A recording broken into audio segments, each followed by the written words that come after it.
Good afternoon. My name is Harley Hamernik, and for my global leadership class, I was asked to read the book Act Like a Leader, Think Like a Leader by Herminia Ibarra, and then relate her leadership concepts to our own experiences and then give a presentation on it. So a little bit about myself. Again, my name is Harley Hamernik. I am a senior accounting management major here at UNL, and my leadership experiences ranges from employment at ALN Medical Management here in Lincoln to also working in my family's own plumbing business, which is called Hamernik Plumbing and Well Drilling. Besides my employment, I have also been involved in the Nebraska FFA organization, which you see a picture of, and also I've been involved in UNL's accounting and finance group, Beta Alpha Psi. So first we were asked to pick 3 ideas from the book that we found to be most important. I chose 3 concepts, and the first being success creates competency traps, and then we fall into a competency trap when 3 things occur, and I will get to those 3 things in just a minute. The second concept is we are all narcissistic and lazy. I know that sounds bad, but trust me, after I begin to describe it a little bit, you will most likely agree. And finally, the last concept is to stretch beyond our current self concept. So the first concept is that success creates competency traps. We fall into a competency trap when these 3 things occur.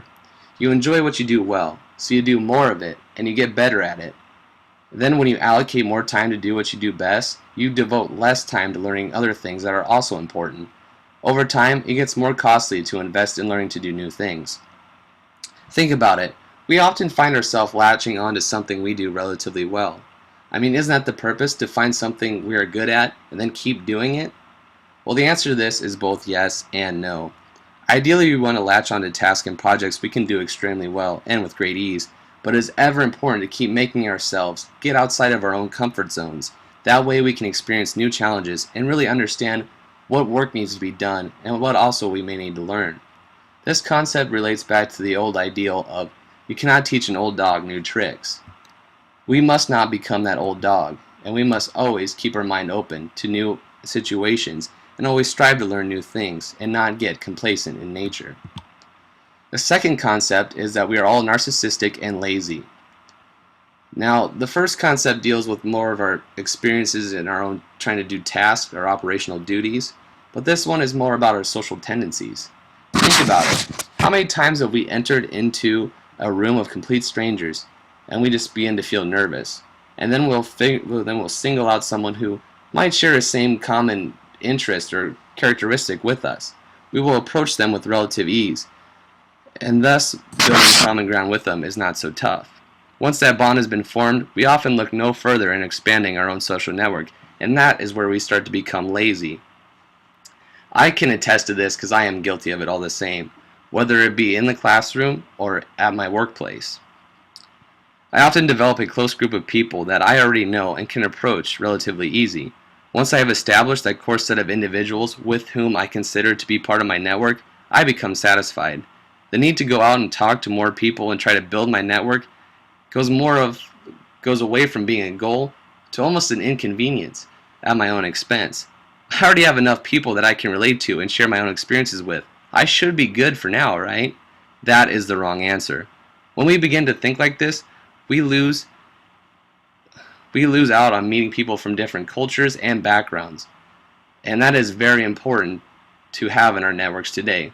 Think about it, the world is getting to be a more interconnected place, and building up our networks that are very diverse in nature is really a key to our own personal and future professional success. When I think about this, I often think that if I were to really conform to this narcissistic and lazy principle, then I might have not even went to a university. I might have just stayed in my hometown and went straight into the workforce. And then I could not begin to describe how many opportunities and experiences that I would have missed out on. It's almost scary to think about the road not traveled. The third and final concept I'd like to discuss is to stretch beyond our current self-concept. So in this passage, Ibarra suggests that we need to become more playful with our own identity.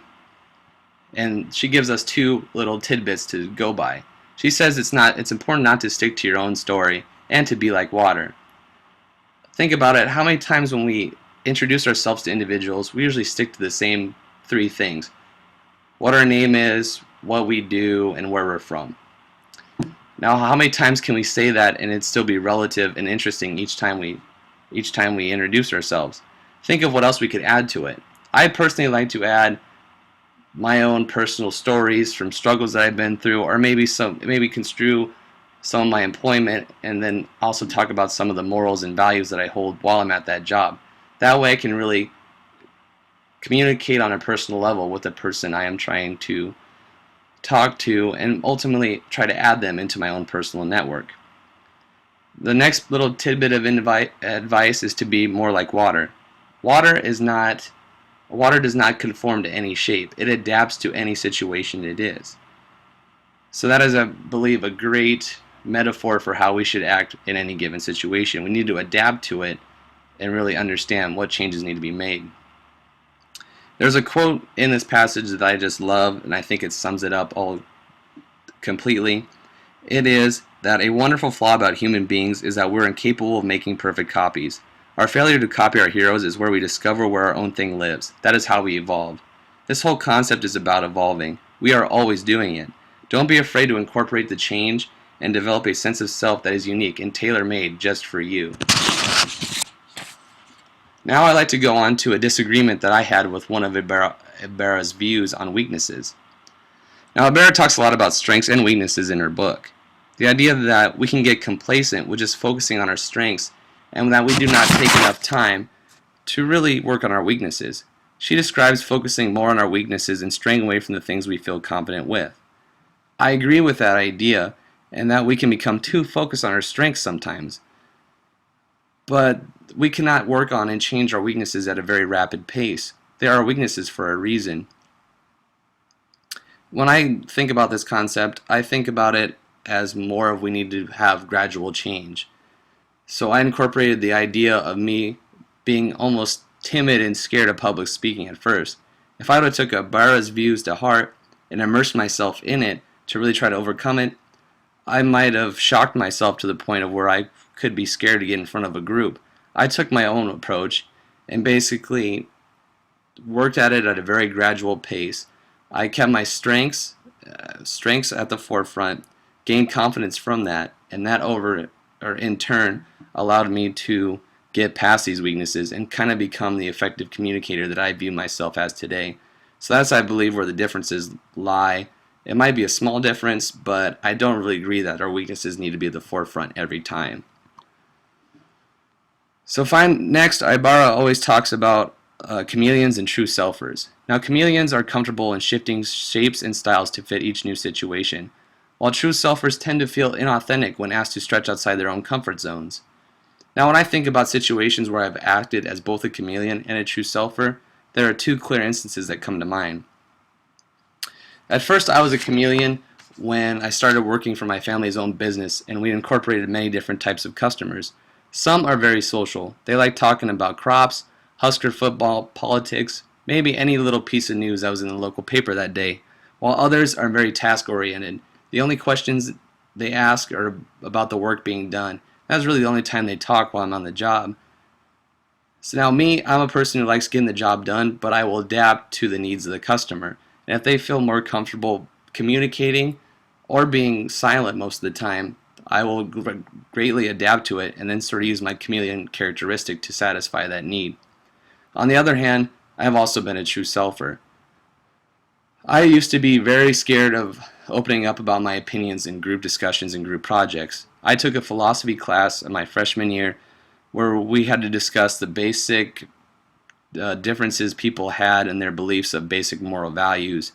And I constantly felt that I could not imitate the behavior of people that I thought to be the best communicators of the group. I felt that if I introduced my own opinion, and if it was wrong or didn't really coincide with the rest of the group, then there must be something wrong with me. And that really allowed me to really feel inauthentic, and like I'd lose my own sense of authenticity if I'd offer up my own opinion, and it'd just be completely shot down right away. So those were the two instances about where I have acted as a chameleon and a true selfer.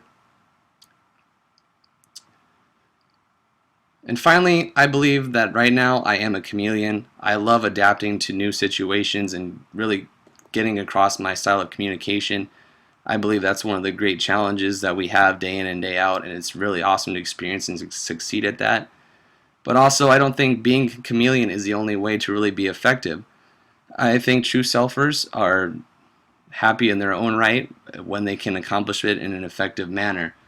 I know people that I work with at ALN Medical Management who happen to be team leaders, and because their job day in and day out is very routine in nature, they don't have to act any differently in any situation.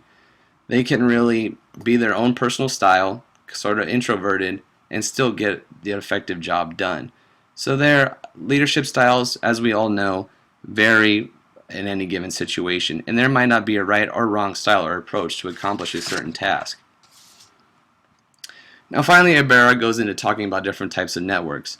She describes 3 different types of networks: operational, personal, and strategic. I believe that right now it is important for myself, to focus on my personal network. And the purpose of a personal network is to grow personally and professionally, to enjoy and develop yourself. And I believe this is exactly what college is for, to be put into new experiences and develop ourselves to see what we like and dislike while we build connections with new friends and other professional acquaintances. Now, Ibarra also goes on to talk about strategic networks. The purpose is to understand your context, generate strategic ideas, and to get support for them. These are more your professional goals for the medium and long term. But also with these strategic networks, there are a few challenges that come up. Some of these challenges that we face are: what happens if our future career is still in question? What if we have no idea what we want to be or who we should include? And it also ties into the point that it's not always obvious as to who we should include in our own strategic network to allow for personal and future professional success. And here are some ways to solve these challenges when we build strategic networks. And that is that we need to build a strategic network that is both diverse, interconnected, and dynamic. If we can build connections that encompass many different perspectives and that help one another, then we can overcome any of these challenges and have a network that is strategic to our future success as leaders. The final question we were asked to talk about is to pick a role model of ours. And of course, my role model would be my father, Dave Hamernik. Dave possesses the traits that make him a leader, which include his work ethic, demeanor, professionalism, and his drive. When I previously described a situation when I was acting as a chameleon while working for my family's business, I learned that exact trait from him. He is the definition of a chameleon. He can relate to and communicate with anybody, and does it with pride that one can only develop when they own and operate their own business. He has overcome many obstacles to help him become a great leader and someone that I look up to and admire. He took a small business with the help of his father and brother and turned it into a business that annually does over $1 million in sales each year. That is a huge number for a small business that started as just a dream by a couple of individuals in a town of 300 people that basically needed to provide the common service of plumbing and well drilling for a small agricultural community. Their own personal investment and time sacrificed allowed for the company's growth and success.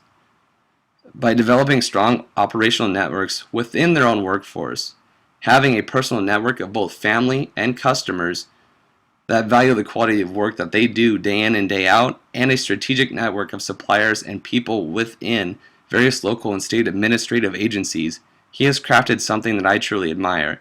He has helped create a local backbone of our small community, and that commands a lot of respect from the people he works for and from his own family. That would be the example of a leader that I truly look up to and admire. So once again, I thank you for listening to my presentation, and then I would leave you with a picture of my role model, the chameleon himself, my father.